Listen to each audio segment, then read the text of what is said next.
பாகிஸ்தானில் 1 லிட்டர் பால் விலை 370 ரூபாய். திடீரென இந்த பால் விலை உயர்வுக்கு காரணம் என்ன?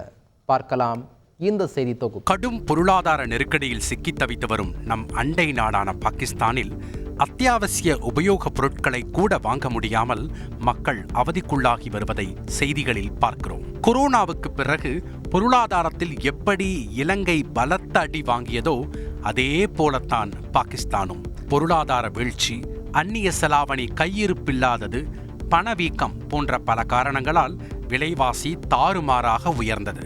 இந்நிலையில்தான் பாகிஸ்தான் அரசு பாலுக்கு விதித்துள்ள புதிய வரியால் பால் விலை 20% வரை அதிகரித்துள்ளது. கராச்சி மற்றும் சிந்து மாகாணங்களில் 1 லிட்டர் பால் விலை கிட்டத்தட்ட 140 ரூபாய். பேக்கேஜ் செய்யப்பட்ட பாலுக்கு 18% வரி விதிக்கப்பட்டுள்ளது.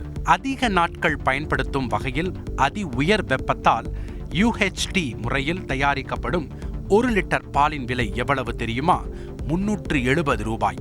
நெதர்லாந்தில் 107 ரூபாய், பாரிஸில் 102 ரூபாய், ஆஸ்திரேலியாவில் 90 ரூபாய். ஆனால் பாகிஸ்தானில் இதையெல்லாம் விட 3 மடங்கு விலை அதிகமாக 370 ரூபாய்.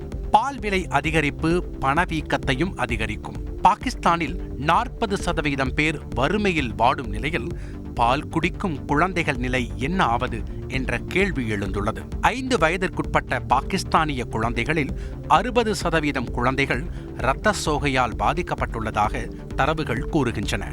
மேலும் 40% குழந்தைகள் வளர்ச்சி குறைவால் பாதிக்கப்படுகின்றனராம்.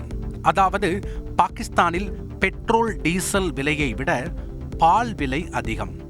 பால் விலையை விட பெட்ரோல் விலை குறைவு என்பதற்காக பசிக்கு பெட்ரோலையா வாங்கி குடிப்பது என்பதே பெரும்பாலான பாகிஸ்தான் மக்களின் குமுறலாக உள்ளது. செய்திகளை உடனுக்குடன் தெரிந்து கொள்ள உடனே சப்ஸ்கிரைப் பண்ணுங்க.